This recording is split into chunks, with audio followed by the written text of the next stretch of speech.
নমস্কার সকলকে। আড্ডা 24/7 বাংলার অফিসিয়াল ইউটিউব চ্যানেলে তোমাদের সকলকে স্বাগত জানাই। আমি তোমাদের Souvik sir. UGC net exam নিয়ে আমি তোমাদেরকে মোটামুটি মেন্টারশিপ দিয়ে থাকি, কিন্তু এই করতে গিয়ে আমি দেখলাম এরকম প্রচুর অ্যাসপিরেন্টসদের মনের মধ্যে একটা কনফিউশন থাকে যে কলেজে প্রফেসর কি করে হওয়া যায়। আমরা হয়তো অনেকেই কম বেশি জানি যে স্কুলের টিচার কিভাবে হতে পারি, আমরা কম বেশি সবাই জানি, সবারই মোটামুটি আইডিয়া রয়েছে। কিন্তু অ্যাকচুয়ালি কলেজের প্রফেসর বা কলেজে শিক্ষকতা করানোর জন্য আমাদের কোন কোন ডিগ্রি অর্জন করা প্রয়োজন, কীভাবে আমাদের এগোতে হবে, আমাদের কেরিয়ারটাকে ঠিক কীভাবে এগিয়ে নিয়ে গেলে তবে আমরা কলেজে প্রফেসর হতে পারবো, সেই ব্যাপারটা নিয়ে আজকে তোমাদেরকে আমি ডিসকাস করব। তাই যাদের যাদের স্বপ্ন উচ্চ শিক্ষকতার জগতে যাওয়া বা তার সাথে সাথে কলেজে প্রফেসর মানে কলেজে পড়ানো বা কলেজের প্রফেসর হওয়া, তাদের জন্য আজকের এই ভিডিওটা প্রচণ্ড ইম্পর্ট্যান্ট হতে চলেছে। কারণ এই ভিডিওতে তোমাদের প্রত্যেকটা ইনফরমেশন আমি শেয়ার করে দেবো, যে ইনফরমেশনগুলো তোমাদের তোমাদের কেরিয়ারের জগতে নিজেদেরকে এস্টাবলিশ করার জন্য ভীষণভাবে সাহায্য করবে। তাই তোমাদের সকলকে একটাই রিকোয়েস্ট করব, কোনো একটা ছোট্ট জায়গাতেও স্কিপ না করে পুরো ভিডিওটা শেষ পর্যন্ত দেখবে। কারণ তোমার প্রত্যেকটা আমি যে ভিডিওতে ইনফরমেশনগুলো দেব, প্রত্যেকটা তোমার কেরিয়ারের জন্য ভীষণভাবে হেল্পফুল। তাই দেরি না করে সবাইকে বলি যে শুরু করছি ভিডিওটা। সবাই মন দিয়ে পুরো ভিডিওটা শেষ অবধি দেখবে এবং তারপর গিয়ে তোমাদের কোনো প্রশ্ন থাকলে বা কিছু থাকলে কমেন্ট সেকশনে অবশ্যই সেটা তোমরা জানাবে। তো প্রথম কথা হচ্ছে অ্যাসিস্ট্যান্ট প্রফেসর, মানে প্রফেসর শব্দটা বলার আগেই আমি অ্যাসিস্ট্যান্ট প্রফেসর শব্দটা কেন বারবার উচ্চারণ করি। এরকম প্রচুর স্টুডেন্টের মনের মধ্যে রয়েছে যে প্রফেসরের সাথে অ্যাসিস্ট্যান্ট কথাটা কেন যুক্ত হচ্ছে স্যার। তার কারণ অ্যাসিস্ট্যান্ট প্রফেসর হচ্ছে এমন একটা পদমর্যাদা বা এমন একটা ডিজিগনেশন যারা কলেজে পড়ানোর জগতে প্রথম শুরু করেন একজন পার্মানেন্ট টিচার হিসাবে, সেখানে কিন্তু তার প্রথম ডেজিগনেশনটা থাকে অ্যাসিস্ট্যান্ট প্রফেসর হিসাবে। তারপর থেকে তার প্রমোশন হয় অ্যাসোসিয়েট প্রফেসর, তারপর থেকে প্রমোশন হয় প্রফেসর। তাহলে এটা কিন্তু একটা সিকোয়েন্সে চলে, প্রথম অ্যাসিস্ট্যান্ট প্রফেসর, তারপর অ্যাসোসিয়েট প্রফেসর, তারপর হচ্ছে প্রফেসর। এটা তুমি তোমার সার্ভিসে যখন তুমি জয়েন করবে তারপর থেকে তোমার প্রমোশনগুলো এইভাবে ধীরে ধীরে এগোতে থাকবে। কিন্তু এখানেই প্রশ্নটা চলে আসে, স্যার অ্যাসিস্ট্যান্ট প্রফেসর হিসেবে আমি জয়েন করলাম, তারপর আস্তে আস্তে অ্যাসোসিয়েট প্রফেসর, প্রফেসর হিসেবে প্রমোশন হলো, সেটা তো বুঝলাম, কিন্তু অ্যাসিস্ট্যান্ট প্রফেসর হিসেবে জয়েন করার আগে তার আগে আমাকে কি কি স্টেপগুলো ফলো করতে হবে বা আমাকে কিভাবে এগোতে হবে সেইটা জানাটা খুব দরকার। দেখো, প্রফেসরশিপ নিয়ে সবার মনের মধ্যে একটা খুব ভুল বা ভ্রান্ত ধারণা রয়েছে যে অ্যাসিস্ট্যান্ট প্রফেসর হতে গেলে বা কলেজে পড়াতে গেলে তোমাকে পিএইচডি থাকাটা বাধ্যতামূলক। এটা অনেকেরই কম বেশি কিন্তু এই ধারণাটা মনের মধ্যে রয়েছে। তবে আমি তোমাকে বলতে পারি যে কলেজে শিক্ষকতা করার জন্য বা অ্যাসিস্ট্যান্ট প্রফেসর হওয়ার জন্য পিএইচডির কিন্তু বাধ্যতামূলক নয়, একেবারেই নয়। মানে পিএইচডি কোনোভাবেই কিন্তু বাধ্যতামূলক নয়। বোঝা গেল কি বললাম? পিএইচডি কিন্তু তোমার অপশনাল যদি তুমি অ্যাসিস্ট্যান্ট প্রফেসর হতে চাও বা কলেজে প্রফেসর হতে চাও। তাহলে প্রথম কথা তোমাকে তাহলে কি রাখতে হবে, সবার আগে তোমাকে তোমার মাস্টার ডিগ্রিটা কমপ্লিট করতে হবে। মাস্টার ডিগ্রিটা কি করতে হবে? কমপ্লিট করতে হবে উইথ 55% মার্কস, উইথ 55% মার্কস। আশা করি তোমাদের ক্লিয়ার হলো। তবে এখানে আরও একটা কনফ্লিক্ট তৈরি হয়, অনেকে কিন্তু গ্র্যাজুয়েশন করার পরও এখন কিন্তু তোমরা ডাইরেক্ট তোমরা এগোতে পারবে অ্যাসিস্ট্যান্ট প্রফেসরের জন্য, সেক্ষেত্রে তোমাকে পিএইচডি করাটা কিন্তু বাধ্যতামূলক। এই বিষয়ে আমি একটা সেপারেট ভিডিও তোমাদের করে দিয়েছি। যারা গ্র্যাজুয়েশনের আমার ভাই বোনেরা রয়েছে তারা কি করে গ্র্যাজুয়েশন থেকে নেট সেট দিয়ে পিএইচডি করে অ্যাসিস্ট্যান্ট প্রফেসর হতে পারবে সেই ব্যাপারে প্রপার গাইডেন্স আমি দিয়েছি। যদি না দেখে থাকো অবশ্যই তোমরা গিয়ে এই চ্যানেলেরই তুমি ভিডিও সেকশনে চলে যাও, আমি একটু স্ক্রল ডাউন করে নিচের দিকে গেলেই তুমি ভিডিওটা পেয়ে যাবে, বা আমাদের হোয়াটসঅ্যাপ গ্রুপে জয়েন করে যেতে পারো, সেখানে আমি তোমাদের লিঙ্কটা দিয়ে দিয়েছি বা দিয়ে দেবো। তো সেইটা নিয়ে কোনো অসুবিধা নেই। কিন্তু আজকে আমি তোমাদেরকে অল জেনারেল যে কনসেপ্টটা বলবো, যারা কিনা মাস্টার ডিগ্রিতে রয়েছে, মানে যারা মাস্টার ডিগ্রি করছে তাদের ক্ষেত্রে আমি ঘটনাটা বলবো যে যারা মাস্টার ডিগ্রি করেছো বা মাস্টার ডিগ্রি করছো, মাস্টার ডিগ্রিতে তোমার 55% নাম্বার থাকতে হবে। তার সাথে সাথে তোমাকে নেট অথবা সেট এই দুটো পরীক্ষার মধ্যে যে কোনো একটা পরীক্ষায় তোমাকে ক্লিয়ার করতে হবে। এবার প্রশ্ন হচ্ছে, স্যার নেট আর সেটের মধ্যে পার্থক্য কি? নেট মানে হচ্ছে ন্যাশনাল এলিজিবিলিটি টেস্ট আর সেট মানে হচ্ছে স্টেট লেভেল এলিজিবিলিটি টেস্ট। ঠিক আছে। নেট মানে হচ্ছে যেখানে তুমি ন্যাশনাল লেভেলে পরীক্ষা হবে, মানে সারা ভারতবর্ষ জুড়ে বিভিন্ন ছেলেমেয়েরা পরীক্ষা দেবে এবং সেখান থেকে তোমাকে পাস করতে হবে। আর সেট মানে শুধু রাজ্যের ছেলেমেয়েরা পরীক্ষা দেয় এবং রাজ্যের ছেলেমেয়েদের মধ্যে কম্পিটিশন হয় এবং সেখান থেকে তুমি পাস করলে তুমি সেটটা পাস করতে পারবে। এবার নেট আর সেটের মধ্যে ডিফারেন্সটা কি? নেটের ক্ষেত্রে তুমি যেহেতু অল ইন্ডিয়া বেস পরীক্ষা হচ্ছে, তো যে কোনো রাজ্যে অ্যাসিস্ট্যান্ট প্রফেসর হিসাবে জয়েন করার জন্য তুমি এলিজিবল থাকবে। কিন্তু সেট যদি তুমি পাস করো, যদি ধরো আমাদের রাজ্যের সেট পরীক্ষায় তুমি পাস করছো, তাহলে আমাদের রাজ্যে শুধুমাত্র যে সমস্ত অ্যাসিস্ট্যান্ট প্রফেসরের রিক্রুটমেন্ট হবে শুধুমাত্র সেইখানেই তুমি কি থাকবে, সেখানেই তুমি এলিজিবল থাকবে অ্যাসিস্ট্যান্ট প্রফেসর হিসেবে জয়েন করার জন্য। আশা করি এই বিষয়টা তোমাদের কাছে ক্লিয়ার হলো। নেট এবং সেটের মতো অনেকটা বিষয়টা সেই ইউপিএসসি অ্যান্ড ডাব্লিউবিসিএস এর মতো। ইউপিএসসি মানে হচ্ছে সিভিল সার্ভিসের অল ইন্ডিয়া বেস যে পরীক্ষা, আর ডাব্লিউবিসিএস মানে হচ্ছে স্টেট লেভেলের পরীক্ষা। এটাও ঠিক এরকম, নেট মানে হচ্ছে অল ইন্ডিয়া লেভেলের পরীক্ষা, সেট মানে হচ্ছে একটা রাজ্য ভিত্তিক পরীক্ষা। নেটে পাস করলে তুমি সারা ভারতের যে কোনো রাজ্যে এলিজিবল থাকবে অ্যাসিস্ট্যান্ট প্রফেসরের জন্য, আর সেট পাস করলে শুধুমাত্র আমাদের রাজ্যেই তুমি এলিজিবল থাকবে অ্যাসিস্ট্যান্ট প্রফেসরের জন্য। তাহলে আশা করি এই ব্যাপারটা তোমাদের কাছে ক্লিয়ার। তুমি যদি কলেজের অ্যাসিস্ট্যান্ট প্রফেসর হতে চাও তাহলে তোমাকে কি প্রয়োজন, মাস্টার ডিগ্রিটা 55% নাম্বার নিয়ে তোমাকে কমপ্লিট করতে হবে, তার সাথে সাথে তোমাকে নেট অথবা সেট এই দুটোর মধ্যে যে কোনো একটা পাস করতে হবে। আশা করি বিষয়টা ক্লিয়ার। তাহলে সুতরাং পিএইচডি করা কিন্তু কোনোভাবেই বাধ্যতামূলক নয়। এবার তাহলে অনেকেই প্রশ্ন করবে, স্যার পিএইচডি তাহলে কি প্রয়োজনই নেই, একেবারে নেট সেট পাস করে ডাইরেক্ট অ্যাসিস্ট্যান্ট প্রফেসরের জন্য চেষ্টা করব? ধীরে ধীরে আমি এই বিষয়টা তোমাদের কাছে ক্লিয়ার করব, তাই একটু ধৈর্য ধরো এবং পুরো বিষয়টা দেখো। আশা করি তোমাদের কাছে পুরো বিষয়টা ক্লিয়ার হয়ে যাবে। দেখো, অধিকাংশ অ্যাফিলিয়েটেড কলেজে এন্ট্রি লেভেলে অ্যাসিস্ট্যান্ট প্রফেসর পদের জন্য পিএইচডি কিন্তু বাধ্যতামূলক নয়। মানে ইউজিসির রুলস যদি তুমি দেখো, ইউজিসির রুল অনুযায়ী অ্যাসিস্ট্যান্ট প্রফেসরে জয়েন করার জন্য কিন্তু পিএইচডি কোনোভাবেই বাধ্যতামূলক নয়। তোমাকে শুধুমাত্র কি থাকতে হবে, তোমাকে শুধুমাত্র মাস্টার ডিগ্রি উইথ 55% নাম্বার, তার সাথে নেট অথবা সেটের মধ্যে যে কোনো একটা থাকতে হবে। ন্যূনতম যোগ্যতা কি, প্রাসঙ্গিক বিষয় master degree plus net set. প্রাসঙ্গিক বিষয় কি থাকতে হবে, মাস্টার ডিগ্রি থাকতে হবে, তার সাথে তোমার নেট অথবা সেট যে কোনো একটা তোমার থাকলেই হবে। কেন্দ্রীয় বা গবেষণা ভিত্তিক বিশ্ববিদ্যালয়ের ক্ষেত্রে নিয়ম আলাদা হতে পারে, তবে সাধারণ কলেজের জন্য এটি প্রযোজ্য নয়। ঠিক আছে, তার মানে কি বোঝা গেল? ধরো তুমি আমাদের রাজ্যে রয়েছো, পশ্চিম বাংলায় তুমি কলেজের অ্যাসিস্ট্যান্ট প্রফেসর হতে চাও, তাহলে তুমি মাস্টার ডিগ্রিতে 55% নাম্বার নিয়ে পাস করো। 55% নাম্বার নিয়ে পাস করার পর তুমি কি করো, নেট অথবা সেট কোয়ালিফাই করো। তারপর তুমি কলেজে পড়ানোর জন্য যে রিক্রুটমেন্ট হয়, নিয়োগ প্রক্রিয়া হয়, যার মাধ্যমে হয় তার নাম কলেজ সার্ভিস কমিশন। সেই কলেজ সার্ভিস কমিশনের ইন্টারভিউতে তুমি বসো এবং সেখান থেকে তুমি নিয়োগ, মানে ফাইনালি তুমি যখন সিলেক্টেড হবে তুমি একটা কলেজে অ্যাসিস্ট্যান্ট প্রফেসর হিসেবে কিন্তু জয়েন করে যেতে পারবে। বোঝা গেল? তাহলে এই কনফিউশনটা তোমাদের মধ্যে আশা করি আমি ক্লিয়ার করতে পারলাম যে পিএইচডি করাটা কি বাধ্যতামূলক, হ্যাঁ কি না। ঠিক আছে, এইবার যদি তুমি দেখো নেট বা সেটের প্রবেশদ্বার যেটা কি বলছে, শিক্ষকতার যোগ্যতা অর্জনে প্রাথমিক মাপকাঠি। তাহলে নেট বা সেট পরীক্ষাটা হচ্ছে, তুমি যদি অ্যাসিস্ট্যান্ট প্রফেসর হতে চাও তাহলে অবশ্যই তোমাকে নেট বা সেট পরীক্ষা কিন্তু পাস করতেই হবে, যেটা ইউজিসির একটি রুলস। তার সাথে সাথে কলেজের নিয়োগ প্রক্রিয়ায় অংশগ্রহণের মূল চাবিকাঠি। ঠিক আছে, কলেজ নিয়োগ প্রক্রিয়া কে করে থাকে আমাদের রাজ্যে? কলেজ নিয়োগ প্রক্রিয়া ডাব্লিউবিসিএসসি মানে West Bengal College service commission আমাদের বিভিন্ন কলেজগুলোতে শিক্ষক নিয়োগের কাজ করে থাকে, অ্যাসিস্ট্যান্ট প্রফেসর নিয়োগের কাজ করে থাকে। যেমন স্কুলগুলোতে শিক্ষক নিয়োগের কাজ করে থাকে স্কুল সার্ভিস কমিশন, ঠিক তেমনি কলেজে শিক্ষক নিয়োগের কাজ করে থাকে কলেজ সার্ভিস কমিশন বা সিএসসি। এই সিএসসিতে কিন্তু আলাদা করে আর কোনো রিটিন পরীক্ষা হয় না, শুধুমাত্র তুমি নেট বা সেট যে পাস করলে সেই নেট বা সেটের নম্বরের ওপর ভিত্তি করে তুমি কি করতে পারবে, তুমি কলেজ সার্ভিস কমিশনে অ্যাপ্লাই করবে এবং কলেজ সার্ভিস কমিশনে শুধুমাত্র তোমার ইন্টারভিউ হবে এবং সেই ইন্টারভিউর বেসিসে তোমার মেরিট লিস্ট তৈরি হবে এবং যেখান থেকে তুমি অ্যাসিস্ট্যান্ট প্রফেসরের জন্য সিলেক্টেড হয়ে যেতে পারবে।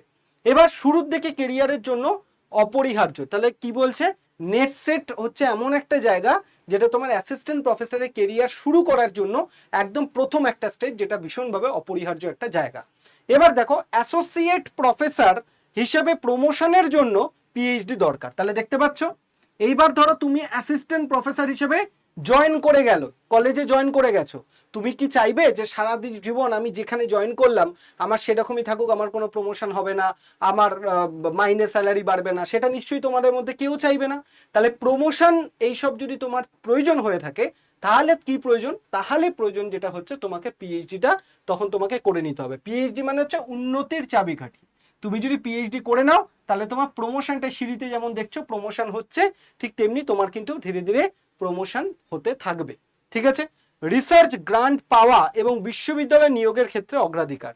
তুমি যদি পিএইচডির দিকে এগোও তাহলে বিশ্ববিদ্যালয় মানে অনেকে দেখবে কলেজের টিচার হয়, কিছু দেখবে ইউনিভার্সিটির টিচার হয়। তাহলে ইউনিভার্সিটির টিচার হওয়ার জন্য কিন্তু পিএইচডি করাটা খুবই গুরুত্বপূর্ণ বা প্রয়োজনীয়। এবার দেখো উচ্চতর একাডেমিক নেতৃত্ব প্রদান। ঠিক আছে, মানে তুমি ধরো পিএইচডি করে নিলে এবং তুমি ধরো আস্তে আস্তে অ্যাসিস্ট্যান্ট প্রফেসর থেকে অ্যাসোসিয়েট প্রফেসর হয়ে গেলে, তখন কিন্তু তুমি তোমার আন্ডারে অন্যান্য স্টুডেন্টদেরকে তুমি পিএইচডির জন্য গাইড করতে পারবে। তার মানে তোমার একাডেমিক কেরিয়ার কিন্তু তোমার নিজের যে প্রফেশনাল দিক থেকে তোমার যে ইমপ্রুভমেন্ট বা প্রমোশন, সেটা কিন্তু অনেক দ্রুত গতিতে এগোতে থাকবে। তার জন্য পিএইচডি করাটা প্রয়োজন। পিএইচডি করাটা কিন্তু অ্যাসিস্ট্যান্ট প্রফেসর হওয়ার জন্য প্রয়োজন নয়। পিএইচডি করাটা কিসের জন্য প্রয়োজন? পিএইচডি করাটা তোমার কেরিয়ারের ইমপ্রুভমেন্টের জন্য পিএইচডি করাটা কিন্তু প্রয়োজন। ঠিক আছে?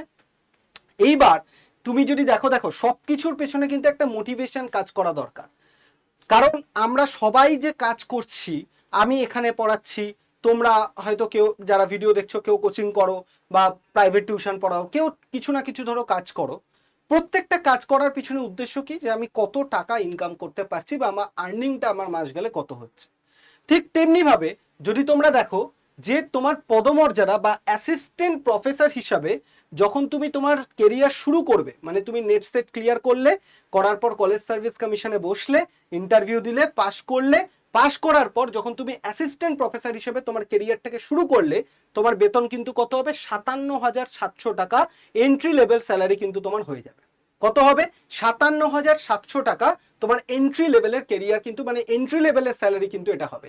এর সাথে কিন্তু আরো অনেক কিছু ঢুকবে। ঠিক আছে?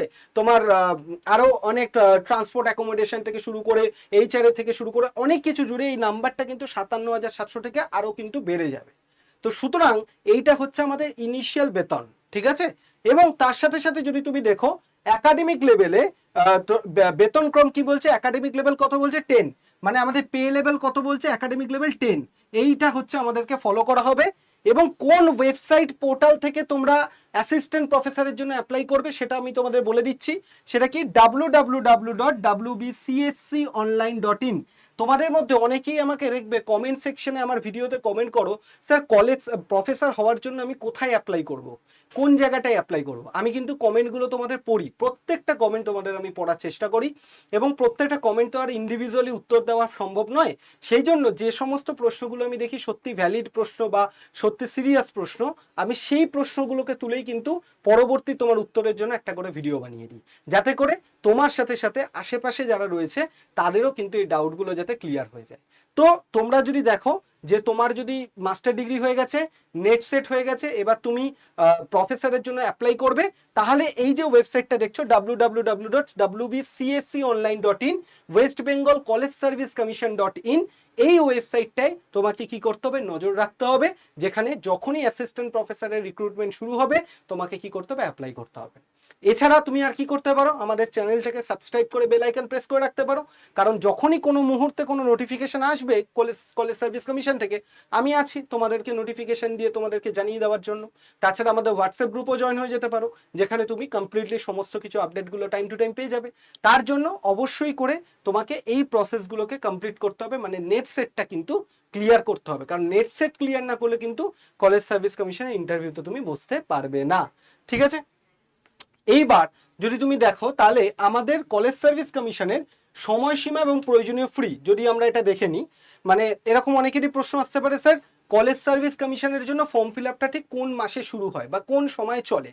তার একটা রাফলি স্কেচ আমি তোমাদের দিয়ে দেবো, যেটা গত বছর মানে এই বছরই হয়েছে, যে সময় ফর্ম ফিল আপ হয়েছে, কত টাকা লেগেছে, তার একটা ডিটেল ধারণা তোমাদেরকে আমি দিয়ে রাখতে পারি, যাতে করে তোমরাও বুঝতে পারো যে এরম সময় ফর্ম ফিল আপ হচ্ছে, তার মানে এর আগে আমাকে নেট সেটটাকে ক্লিয়ার করে নিতে হবে।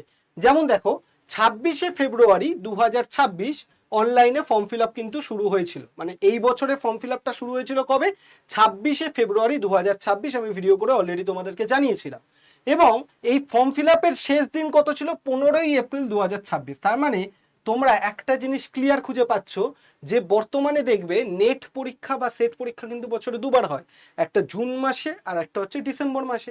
ডিসেম্বর মাসে নেট পরীক্ষা হয়, সেট পরীক্ষা হয়, জুন মাসে শুধু নেট পরীক্ষা হয়, ঠিক আছে? মানে বছরে দুবার নেট হয়, একবার সেট হয়। তাহলে তুমি যদি দেখো এই ফেব্রুয়ারি মাস নাগাদ, ফেব্রুয়ারি মার্চ এপ্রিল এরকম সময় যদি কলেজ সার্ভিস কমিশনের ইন্টারভিউর জন্য ফর্ম ফিল আপ হয়, তার মানে তার আগে তোমাকে নেট সেটটা ক্লিয়ার করে নিতে হবে। তাহলে বেস্ট টাইম কোনটা, ডিসেম্বরের টাইমটা। বোঝা গেল? ডিসেম্বরে যদি তুমি ক্লিয়ার করে নাও, রেজাল্ট আস্তে আস্তে জানুয়ারি মাস, তারপর ফেব্রুয়ারি মাসে তোমার যদি কলেজ সার্ভিস কমিশনে ইন্টারভিউ হয়, তুমি চোখ বন্ধ করে ফিল আপ করে দাও। কিন্তু জুন মাসে যদি তুমি ক্লিয়ার করতে যাও, তাহলে কিন্তু তাহলে আরও একটা কলেজ সার্ভিস কমিশন তোমার হাত থেকে বেরিয়ে চলে যাবে। এই জন্যে আমি বারবার বলি, ডিসেম্বর মাসে সব থেকে বেস্ট সুযোগ, নেট এবং সেট দুটোই আসে, যেখানে তোমার হয়তো নেটটা না হলেও সেটটা বেরিয়ে যেতে পারে। তো অপরচুনিটি দুটো থাকে এবং সুযোগও কিন্তু বেশি থাকে। তাই জন্য আমি তোমাদেরকে বলবো যে অবশ্যই সামনের ডিসেম্বরে যে নেট সেটটা আসছে সেটাকে কিন্তু তোমরা টার্গেট করো। এবং জেনারেলের জন্য ফর্ম ফিল আপ করতে কত টাকা লাগে, 2500 টাকা লাগে জেনারেল যারা রয়েছে তাদের ফর্ম ফিল আপ করার জন্য। আর 1250 টাকা কাদের জন্য লাগে, যারা এসসি এসটি ওবিসি ইডাব্লিউএস মানে রিজার্ভ ক্যাটাগরিতে যারা রয়েছে তাদের কিন্তু 1250 টাকা লাগে। বোঝা গেল তাহলে কি বললাম? এইবার তুমি দেখে নাও যে মোটামুটি তুমি যদি দেখো বয়স কত কি থাকতে পারে, এটা কিন্তু অনেকেরই প্রশ্ন থাকে যে এজ লিমিট কত। ঠিক আছে, অনেকেই আমাকে প্রশ্ন করে, স্যার অ্যাসিস্ট্যান্ট প্রফেসরের জন্য যে ফর্ম ফিল আপ করবো তাতে আমার এজ লিমিটটা মোটামুটি কত থাকে। তুমি যদি দেখো জেনারেল ক্যান্ডিডেট যদি কেউ থেকে থাকো, সে নেট সেট ক্লিয়ার করার পর তুমি যদি কলেজ সার্ভিস কমিশনের জন্য ফর্ম ফিল আপ করো, সেক্ষেত্রে তোমার বয়স কিন্তু 40 বছর অবধি ছিল এতদিন ধরে। কিন্তু বর্তমান সরকার আসার পরে এটাকে কি করেছে, বাড়িয়ে দিয়েছে, সংখ্যাটাকে কি করছে 2 বছর বাড়িয়ে দিয়েছে। ঠিক আছে, তো জেনারেল মোটামুটি তুমি ধরে রাখো জেনারেল ক্যাটাগরিরা 40 বছর বয়স অবধি, 40 থেকে 42 বছর বয়স অবধি তোমরা কি করতে পারবে, ফর্ম ফিল আপ করতে পারবে। আর যারা ওবিসি ক্যাটাগরি রয়েছে তারা 43 বছর অবধি ফর্ম ফিল আপ করতে পারবে। আর যারা এসসি এসটি রয়েছে তারা 45 বছর অবধি কি করতে পারবে, ফর্ম ফিল আপ করতে কিন্তু পারবে। ঠিক আছে, তো আশা করি এই বিষয়টা ক্লিয়ার যে তোমার নেট সেট ক্লিয়ার হয়ে গেলে কলেজ সার্ভিস কমিশনের জন্য যে ফর্ম ফিল আপ করবে তাতে সর্বোত্তম কত বয়স অবধি প্রয়োজন, সর্বোচ্চ বয়স কিন্তু এখানে আমি তোমাদেরকে বলে দিলাম। জেনারেল ক্যাটাগরির কত, এসসি এসটির কত, ওবিসি ইডাব্লিউএস এর কত, সেটা তোমরা জেনে গেলে। ঠিক আছে, এইবার অনেকের এই প্রশ্নটাও আসে, স্যার নেট সেট দেওয়ার জন্য ম্যাক্সিমাম বয়স কত। তাহলে তোমাদেরকে বলে রাখি, যদি তুমি নেট বা সেটের জন্য পরীক্ষায় বসতে চাও তাহলে কিন্তু কোনো বয়সের এজ লিমিট নেই, নো এজ লিমিট, কোনো এজ লিমিট নেই। তুমি যে কোনো বয়সে পরীক্ষায় বসতে পারো, যে কোনো বয়স, তুমি যে কোনো বয়সে কিন্তু নেট সেটের জন্য পরীক্ষায় বসতে পারো। কিন্তু তুমি যদি 50 বছর বয়সে গিয়ে নেট সেট পরীক্ষায় পাশ করো এবং সেখানে তুমি কলেজ সার্ভিস কমিশনের জন্য কিন্তু আর অ্যাপ্লাই করতে পারবে না, কারণ এই বয়সে সীমারেখাটা বেরিয়ে চলে যাবে। এটা একটু অদ্ভুত ধরনের নিয়ম, যদিও মানে নেট সেট পাস করে গেলে এখানে আর যোগ্যতা থাকছে না, তার আর কোনো মানেই দাঁড়াচ্ছে না। কিন্তু তবুও আমি তোমাদেরকে বলবো যে অতদিনের অপেক্ষা না করে নেট সেটটাকে খুব তাড়াতাড়ি ক্লিয়ার করে নাও এবং কলেজ সার্ভিস কমিশনের দিকে তোমরা এগিয়ে যাও, যাতে তোমাদের স্বপ্ন অ্যাসিস্ট্যান্ট প্রফেসর হওয়ার সেটা যাতে খুব তাড়াতাড়ি পূর্ণ হয়ে যেতে পারে। এইবার তাহলে তুমি দেখে নাও যে কিভাবে কলেজ সার্ভিস কমিশনের রিক্রুটমেন্ট প্রসেসটা হয়ে থাকে, সেটা তো জানা প্রয়োজন। কলেজ সার্ভিস কমিশনে যে ফর্ম ফিল আপ করে দিলে এবার তো তোমাকে ইন্টারভিউটা ফেস করতে হবে, সেখানে কিভাবে রিক্রুটমেন্টটা হয়ে থাকে। প্রথম হচ্ছে তোমার স্ক্রিনিং টেস্ট হয়। স্ক্রিনিং টেস্ট মানে তুমি যে ফর্ম ফিল আপটা করার সময় তোমার যে মাধ্যমিকের সার্টিফিকেট, উচ্চ মাধ্যমিক, graduation, master degree, net certificate দিয়েছো, সেগুলো সত্যি মানে তার কোনো ডকুমেন্টগুলো ঠিকঠাক কিনা তার ভেরিফিকেশন করা হয়ে থাকে স্ক্রিনিং টেস্টের মধ্যে দিয়ে। ঠিক আছে, নেক্সট হচ্ছে কি শর্ট লিস্টিং করা হয়। শর্ট লিস্টিং মানে যারা যোগ্য প্রার্থী তাদেরকে ইন্টারভিউর জন্য বাছাই করা হয়। যারা দেখা হয় যে যারা অ্যাকচুয়ালি যোগ্য তাদেরকে ইন্টারভিউর জন্য কি করা হয়, বাছাই করা হয়। নেক্সট হচ্ছে ইন্টারভিউ অ্যান্ড ডেমো। কি বলছে, ইন্টারভিউ ডেমো একাডেমিক রেকর্ড, প্রকাশনা এবং ডেমনস্ট্রেশনের উপর ভিত্তি করে মূল্যায়ন করা হয়। এটা কিন্তু তোমাকে মাথায় রাখতে হবে, কলেজ সার্ভিস কমিশনের ইন্টারভিউ মানে শুধুমাত্র যে তোমার ইন্টারভিউতে তুমি বসে গেলে, ভালো করে প্রেজেন্টেশন দিলে, ভালো করে ডেমো দিলে, সেটাই কিন্তু সব কথা নয়। এখানে কিন্তু তোমার কি রয়েছে, একাডেমিক রেকর্ড। একাডেমিক রেকর্ড মানে তুমি মাধ্যমিক, উচ্চ মাধ্যমিক, গ্র্যাজুয়েশন, মাস্টার ডিগ্রি এগুলোতে কিরকম নম্বর পেয়েছো সেটাও কিন্তু গুরুত্বপূর্ণ ব্যাপার। এরকম অনেকেই থাকে পিএইচডি করে হয়তো তারা যাচ্ছে, সেক্ষেত্রে সে আরেকটু বেটার পজিশনে পেয়ে যাবে। ঠিক আছে, মানে ধরো অনেকে কলেজ সার্ভিস কমিশন ইন্টারভিউ দিতে গেল, তার পিএইচডি কমপ্লিট, আর তুমি কলেজ সার্ভিস কমিশন ইন্টারভিউ দিতে গেলে তোমার নেট সেট শুধু ক্লিয়ার করেছো, তুমি দিতে গেলে, তাহলে একাডেমিক রেকর্ডের দিক থেকে কিন্তু সেই তোমার যে আরেকজন যে রয়েছে যার পিএইচডি কমপ্লিট হয়ে রয়েছে সে কিন্তু তোমার থেকে এগিয়ে যাচ্ছে। তাহলে সেই জিনিসটা তোমাকে কিন্তু মাথায় রাখতে হবে যে একাডেমিক রেকর্ড কিন্তু এখানে যুক্ত হয় একাডেমিক স্কোর, বা যেটাকে এপিআই স্কোর বলে। এই এপিআই স্কোর নিয়ে যদি তোমরা ডিটেলে জানতে চাও অবশ্যই একটা কমেন্ট করবে, আমি সেই ব্যাপার নিয়েও তোমাকে ডিটেলে বলে দেবো যে এপিআই স্কোর কি হয়, কিভাবে ক্যালকুলেট হয়, পুরো বিষয়টা আমি তোমাদেরকে জানিয়ে দেবো। ঠিক আছে, এইবার তার সাথে সাথে প্রকাশনা মানে শুধু নেট সেট পাস করলে হবে না, তার সাথে সাথে তোমাকে ভালো ভালো রিসার্চ জার্নাল করতে হবে, রিসার্চ পেপার লিখতে হবে, ইন্টারন্যাশনাল সেমিনার অ্যাটেন্ড করতে হবে, যাতে করে তুমি বোঝা যায় যে তুমি রিসার্চ করতে চাও বা তুমি উচ্চ শিক্ষকতার জগতে যেতে চাও, তোমার সেই ইচ্ছাটা রয়েছে। ঠিক আছে, তারপর ডেমনস্ট্রেশনের উপর ভিত্তি করে মূল্যায়ন, তারপর তুমি কিভাবে পড়াচ্ছ সেই পড়ানোটার উপর ভিত্তি করে মূল্যায়ন করা হবে। এবার লাস্ট কি হচ্ছে, মেধা তালিকা বেরোবে, সম্পূর্ণ মূল্যায়নের পর কি হচ্ছে, চূড়ান্ত মেধা তালিকা প্রকাশ করা হবে, মানে ফাইনালি কারা কারা সিলেক্টেড হলো তার মেধা তালিকা এখানে প্রকাশ করা হলো। এবং ফাইনালি কি হবে, কাউন্সেলিং হবে। কাউন্সেলিং মানে মেধা ও প্রার্থীর পছন্দের ওপর ভিত্তি করে স্বচ্ছ নিয়োগ এবং কলেজ বন্টন, মানে এবার যে যেরকম র্যাঙ্ক করেছে তার ভিত্তিতে কে কোন কলেজ পাবে, মানে কে কোন কলেজে তাকে অ্যাসিস্ট্যান্ট প্রফেসর হিসেবে জয়েন করতে হবে, তার একটা কাউন্সেলিং প্রক্রিয়া কিন্তু এখানে হবে। বোঝা গেল? তাহলে এইটা হচ্ছে পুরো কলেজ সার্ভিস কমিশনের নিয়োগ প্রক্রিয়াটা, যেটা আমি তোমাদেরকে বললাম সে বিষয়ে তোমাদেরকে আমি বলে দিয়েছি। ঠিক আছে, তো অনেকেরই এই ভিডিওটা দেখতে দেখতে হয়তো মাঝে মনে হতে পারে স্যার নেট সেট পরীক্ষা সম্পর্কে ডিটেল একটু বলুন, যে নেট সেট পরীক্ষাটা কি, কিভাবে হয়, কি বিষয়।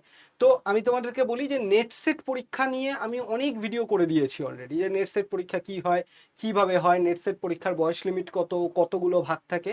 তো এই ভিডিওতে নেট সেট নিয়ে আমি আলোচনা করব না, আমি নেট সেট পাস করার পর তোমরা কিভাবে অ্যাসিস্ট্যান্ট প্রফেসর হতে পারবো সেটা নিয়ে আলোচনা করলাম।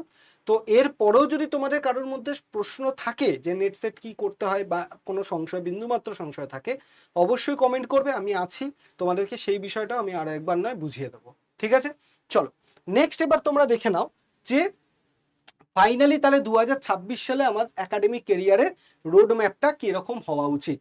প্রথম কথা হচ্ছে শুধুমাত্র ফাউন্ডেশন, শুরু হচ্ছে কিসের মাধ্যমে, ফাউন্ডেশন মানে কি, তুমি মাস্টার ডিগ্রি কমপ্লিট করো, তার সাথে সাথে তোমাকে নেট সেটটা পাস করতে হবে, মাস্টার ডিগ্রিতে 55% নাম্বার, তার সাথে নেট সেটটা তোমাকে কোয়ালিফাই করতে হবে। ঠিক আছে, এইবার চলে আসো তোমার কি হচ্ছে, WBCSC কলেজ সার্ভিস কমিশন 2026-এর আবেদন এবং স্বচ্ছ প্রক্রিয়ার মাধ্যমে নিয়োগ। তাহলে প্রথম তোমার মাস্টার ডিগ্রি হয়ে গেল 55% নাম্বার নিয়ে, নেট সেট তোমার ক্লিয়ার হয়ে গেল, এইবার তোমাকে কি করতে হবে, কলেজ সার্ভিস কমিশনে যখনই ফর্ম ফিল আপ হবে তোমাকে ফিল আপ করতে হবে এবং সেখানে বসতে হবে। ঠিক আছে, এছাড়া কি বলছে, তারপর কলেজে অ্যাসিস্ট্যান্ট প্রফেসর হিসেবে যোগদান এবং একাডেমিক কার্যক্রম শুরু। এরপর তুমি এখানে সিলেক্টেড হয়ে গেলে, অ্যাসিস্ট্যান্ট প্রফেসর হিসেবে তোমার যোগদান করলে এবং সেখানে তোমার নিজের কাজ ছবি শুরু করে দিলে। এইবার তুমি চাইছো অ্যাসিস্ট্যান্ট প্রফেসর থেকে আমি আস্তে আস্তে নিজের প্রমোশন নেব, অ্যাসোসিয়েট প্রফেসরের দিকে যাব, তাহলে অবশ্যই করে তুমি পিএইচডিটাকে সম্পন্ন করে ফেলতে পারো। ঠিক আছে, তাহলে তোমার কেরিয়ারটা কিন্তু তাড়াতাড়ি এগোবে। এবার অনেকে আমাকে প্রশ্ন করে, স্যার আমি কি আগে পিএইচডি করব নাকি আগে অ্যাসিস্ট্যান্ট প্রফেসরের জন্য যাব, এইটা নিয়ে অনেকেই কনফিউশনের মধ্যে থাকে। তো আমি তোমাদেরকে বলি যে তোমাদের নেট সেট পাস হয়ে গেলে তোমরা পিএইচডিতে ভর্তির জন্য চেষ্টা করো, সাথে সাথে অ্যাসিস্ট্যান্ট প্রফেসর ইন্টারভিউ যেখানে যেখানে হবে সেখানেও দাও।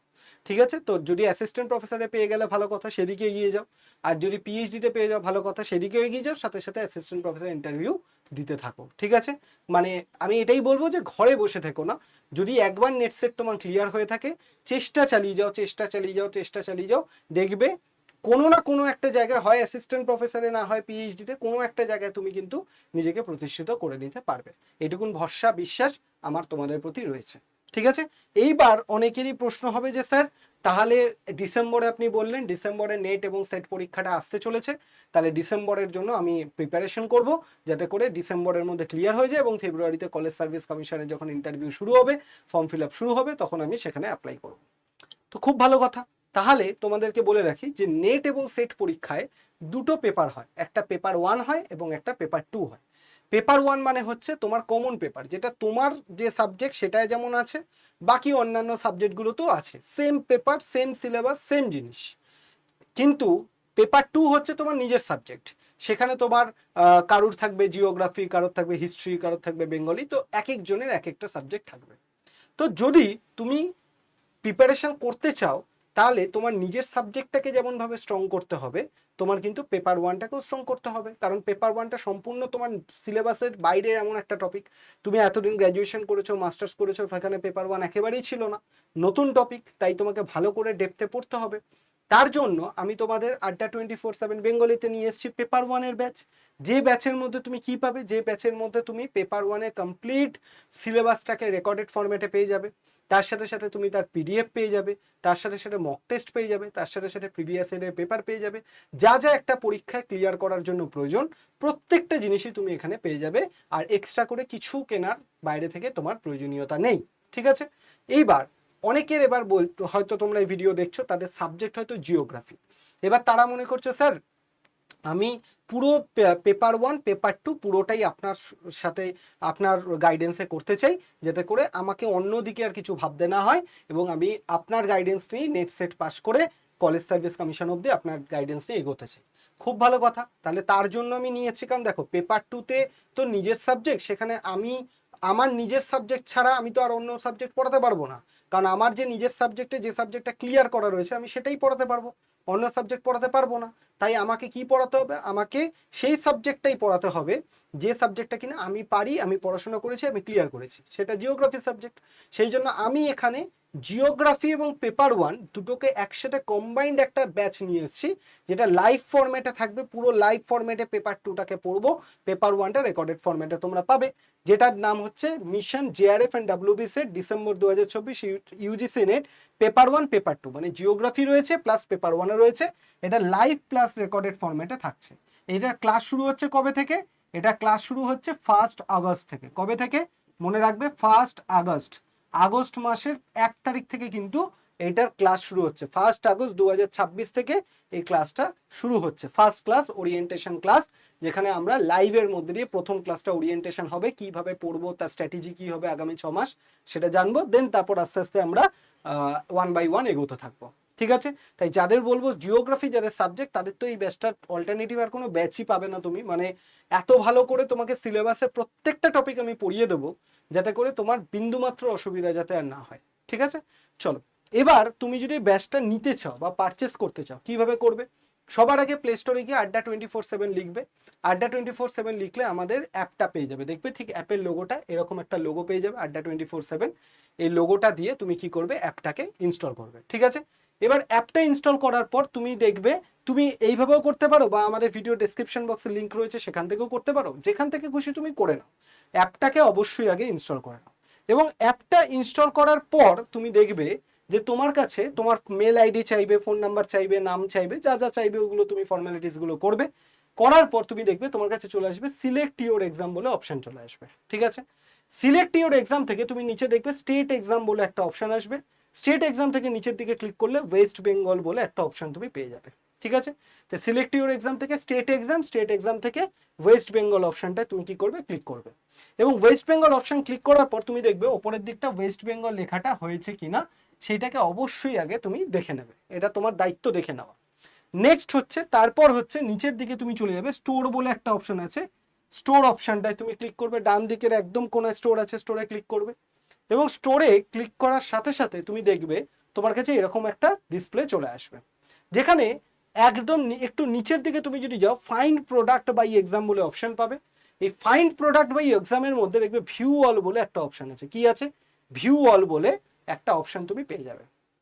এই ভিউ অল অপশনের মধ্যে তুমি দেখবে নিচের দিকে অনেকগুলো এক্সামের লিস্ট তুমি পেয়ে যাবে, তার মধ্যে ইউজিসি নেট বেঙ্গলি বলে এই যে অপশনটা রয়েছে এই অপশনে তুমি ক্লিক করবে, ঠিক আছে। ইউজিসি নেট বেঙ্গলি অপশনে ক্লিক করার সাথে সাথে তুমি দেখবে তোমার কাছে দুটো ব্যাচ চলে আসবে, একটা হলো পেপার ওয়ানের ব্যাচ, যেটা 2099-এ তুমি দেখতে পাচ্ছ, যেটা অনলি পেপার ওয়ানের ব্যাচ 2099-এ, ঠিক আছে। আরেকটা ব্যাচ তুমি দেখবে পেপার ওয়ান প্লাস জিওগ্রাফি, যেটা 6099 লেখা রয়েছে, কত, 6099, দেখবে অ্যাপের মধ্যে 6099 লেখা রয়েছে। তোমার সাবজেক্ট যদি জিওগ্রাফি হয় তাহলে তুমি প্রথম ব্যাচটা নেবে, আর যদি তোমার অন্য সাবজেক্ট হয়ে থাকে শুধু পেপার ওয়ানটা প্রয়োজন, তাহলে তুমি সেকেন্ড ব্যাচটা চুজ করে নেবে। নেওয়ার পর এবার তুমি যে ব্যাচটাই চুজ করলে না কেন, ধরো যে ব্যাচটা তুমি চুজ করলে, করার পর নিচে ইউজ কয়েনটা অন করলে, করার পর নিচে বাই নাও অপশন আছে, বাই নাও দিয়ে তুমি কি করতে পারো, পেমেন্ট করে দিতে পারো। সেম এটার ক্ষেত্রেও তাই, ইউজ কয়েনটা ক্লিক করবে, করে বাই নাও করবে, করে ইউপিআই দিয়ে তুমি কি করবে, ব্যাচটাকে পেমেন্ট করে দেবে। ঠিক আছে, করার পর, পেমেন্ট করার পর অবশ্যই আমার সাথে তো কন্ট্যাক্ট করতে হবে, বা ব্যাচ নেওয়ার আগেও আমার সাথে কন্ট্যাক্ট করতে পারো, যাতে হোয়াটসঅ্যাপ গ্রুপে তোমাদেরকে আমি কানেক্ট করিয়ে দিতে পারি, বা কোনো অসুবিধা হলে তোমাদের গাইড করে দিতে পারি। তার জন্য এই যে নাম্বারটা দেখতে পাচ্ছ 8583890659, এই নাম্বারে অবশ্যই তুমি কি করবে, নেট সেট লিখে হোয়াটসঅ্যাপ করবে, বা তোমার সাবজেক্ট যদি জিওগ্রাফি হয়ে থাকে তাহলে তুমি কি করবে, নেট সেট জিওগ্রাফি লিখে হোয়াটসঅ্যাপ করবে। নেট সেট জিওগ্রাফি লিখে, নেট সেট জিওগ্রাফি লিখে তুমি কি করবে, হোয়াটসঅ্যাপ করবে। নেট সেট জিওগ্রাফি লিখে হোয়াটসঅ্যাপ করবে। ঠিক আছে, তাহলে এই যে দুটো জিনিস তোমাদেরকে বলে দিলাম, যাদের অন্যান্য সাবজেক্ট জিওগ্রাফি নয় তারা নেট সেট লিখবে, আর যাদের সাবজেক্ট জিওগ্রাফি তারা নেট সেট জিওগ্রাফি লিখে আমাকে হোয়াটসঅ্যাপ করবে। ব্যাচ নেওয়ার আগে অবশ্যই পরামর্শ করে নেবে আমার সাথে, যাতে আমি দামটা আরেকটু হলেও তোমাদের একটু কমিয়ে দিতে পারি। আমার তরফ থেকে যতটা সাধ্য আমি চেষ্টা করব, এবং আমি চেষ্টা করি, আমি কেন, আমাদের সমস্ত ফ্যাকাল্টিরাই চেষ্টা করেন এখানে, যে শুধুমাত্র ব্যাচটা তোমরা পারচেস করা অবধি সম্পর্ক, তারপর আর কোনো সম্পর্ক নেই, একেবারেই তা নয়।